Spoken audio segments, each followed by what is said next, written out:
Pemirsa, Undang-Undang Kesehatan telah disahkan meski mendapat penolakan mulai dari soal penghapusan alokasi anggaran kesehatan hingga izin dokter asing yang dipermudah. Lalu apakah rakyat dibebankan dan nakes dirugikan oleh Undang-Undang Kesehatan ini? Berikut apa kata fakta.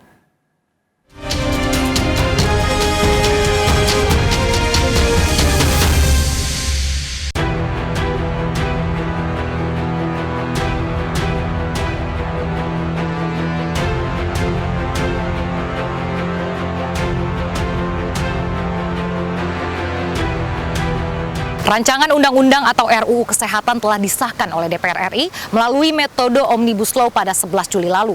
Alih-alih bertujuan untuk memperbaiki dunia kesehatan, produk hukum berisi 20 bab dan 458 pasal ini justru dinilai kontroversial serta menuai pro dan kontra. Lalu, apa kata fakta? Hal pertama yang diprotes adalah penghapusan mandatory spending atau alokasi anggaran kesehatan pemerintah pusat. Negara tak lagi wajib menyediakan anggaran kesehatan sebesar 5% dari APBN dan 10% dari APBD.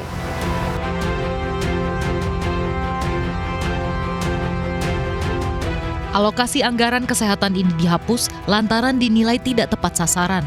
Sebagai pengganti, pemerintah dan DPR sepakat menerapkan sistem anggaran berbasis kinerja. Kalau kita terus-terusan hanya fokusnya ke spending, ke dana, teman-teman bayangkan ya, Indonesia sekarang per kapita 132, puluhan triliun US dollar, 20-30 kali GDP Indonesia sekarang. Kalau kita fokusnya ke spending. Namun penghapusan ini dikhawatirkan akan semakin membebani biaya kesehatan pada masyarakat. 5 organisasi profesi kesehatan pun berulang kali turun ke jalan menyampaikan penolakannya. Organisasi profesi kesehatan menyoroti sejumlah pasal bermasalah dalam RUU ini, seperti mempermudah tenaga kesehatan asing berpraktik di Indonesia, salah satunya tidak lagi wajib bisa bahasa Indonesia. Lewat RUU ini, Kemenkes juga menjadi super body karena menentukan semua domain kesehatan, baik kewenangan inisiasi, lalu juga pengesahan standar pendidikan, kompetensi, dan pelayanan. Selain itu juga organisasi profesi kesehatan dilemahkan. Salah satunya untuk mendapatkan surat izin praktik tidak perlu lagi rekomendasi dari mereka. Dan satu lagi, jika terjadi wabah COVID-19 seperti kemarin, maka negara tidak lagi wajib untuk memenuhi kebutuhan dasar masyarakat. Menteri Kesehatan Budi Gunadi Sadikin mengklaim lahirnya Undang-Undang Kesehatan Omnibus Law didasarkan pada tujuan perbaikan, seperti memudahkan akses layanan kesehatan, harga obat yang lebih murah, dan mendorong industri kesehatan dalam negeri. Lalu, untuk mengatasi kekurangan dokter di Indonesia, maka perizinan dokter asing akan dipermudah. Data Kemenkes saat ini rasio dokter spesialis di Indonesia hanya 0,12 per 1.000 penduduk. Ini lebih rendah dibandingkan median di Asia Tenggara, yakni 0,20. Sementara rasio dokter umum juga hanya 0,62 per 1.000 penduduk. Padahal syarat WHO adalah 1,0. Masalah jumlah yang kurang juga diperparah dengan ketidakmerataan persebaran dokter di Indonesia. Di Pulau Jawa ada lebih dari 20.000 dokter per provinsi. Sementara di provinsi lain di bawah 10.000 bahkan di bawah 1.000 dokter saja. Selain itu juga masalah wisatawan Indonesia yang memilih untuk berobat ke Malaysia dan juga Singapura, dan di tahun kemarin bahkan jumlahnya mencapai 1 juta orang.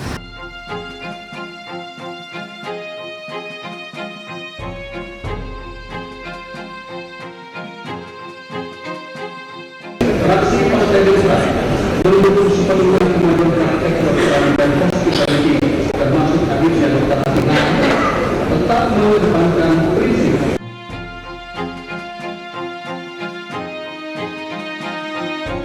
Usai Undang-Undang Kesehatan disahkan, saham emiten rumah sakit kompak melonjak naik, seperti Rumah Sakit Siloam, yaitu PT Siloam International Hospitals Tbk yang naik hingga 9,89%. Disusul oleh PT Bunda Medik Tbk yang naik 5,03%. Selanjutnya diikuti dengan PT Medikaloka Hermina Tbk yang naik hingga 3,94%. Lalu PT Metro Healthcare Indonesia Tbk yang naik 2,94%.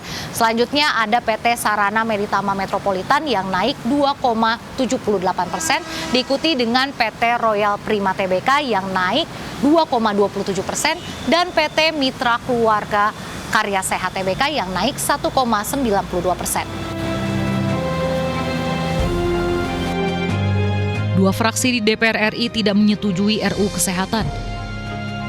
PKS menilai RUU Kesehatan tidak transparan. Fraksi PKS berpendapat ditiadakannya pengaturan alokasi wajib anggaran mandatory spending kesehatan dalam RUU Kesehatan merupakan sebuah kemunduran bagi upaya menjaga kesehatan masyarakat Indonesia.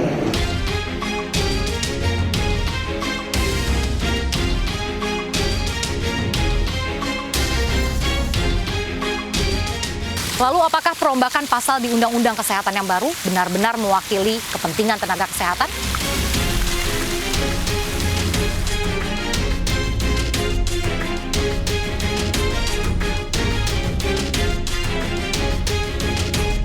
Rumah sakit tidak dapat dituntut di dalam menjalankan pelayanan yang berkaitan dengan keselamatan nyawa, sehingga kalau kemudian rumah sakitnya tidak dapat dituntut, rumah sakit tidak bertanggung jawab, yang dihadapi oleh pasien atau yang menghadapi pasien itu adalah tenaga medis, tenaga kesehatan itu.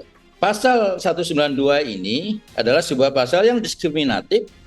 Tenaga medis, tenaga kesehatan berhak mendapatkan perlindungan hukum sepanjang menjalankan profesi yang memenuhi standar profesi, standar kompetensi, dan juga standar operasional prosedur, etika, dan kebutuhan kesehatan pasien.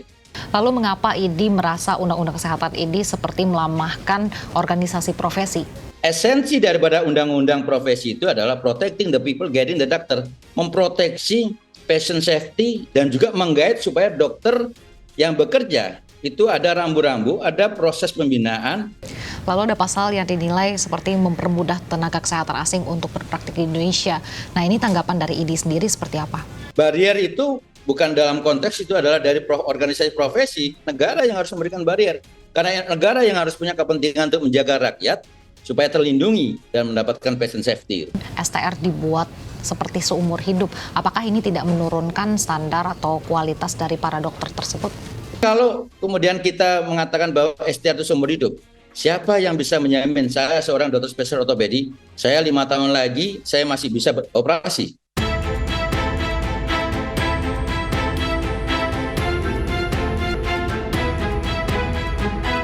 Pak, bagaimana Kemenkes menjamin Undang-Undang Kesehatan ini benar-benar bisa melindungi para tenaga kesehatan dan tidak merugikan mereka? Jadi tidak mungkinlah DPR, pemerintah ini membuat aturan atau undang-undang yang merugikan orang-orang atau organisasi-organisasi, apalagi masyarakat. Jika syarat menjadi dokter spesialis disederhanakan, apakah tetap menjamin standar dan kualitas mereka? Karena masyarakat, pemerintah menyadari bahwasanya di beberapa daerah tempat yang harus mempermudah perizinan suatu praktek dokter. Nah, dengan itu maka satu dalam aspek birokrasi kita akan mempermudah itu. Dengan penghapusan mandatory spending ini bukannya semakin membebankan rakyat, Pak? Kalau dulu program itu berdasarkan uangnya berapa buat program. Kalau sekarang buat program dulu, perencanaan dulu, baru uangnya menyusul. Nah, jadi kekhawatiran tadi negara akan tetap hadir, ya, tapi programnya harus jelas sehingga efisiensi dari anggaran itu memang terasakan manfaatnya.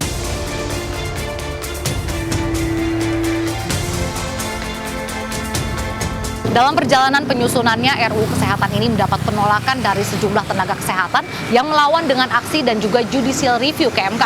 Undang-Undang Kesehatan ini seharusnya dapat memberikan perlindungan ekstra bagi tenaga kesehatan, bukan hanya mengakomodir beberapa aspek saja. Saya Reza Nadia dan Rian Kaputra, serta juru kamera Jamie Jasin. Sampai jumpa di Apa Kata Fakta selanjutnya.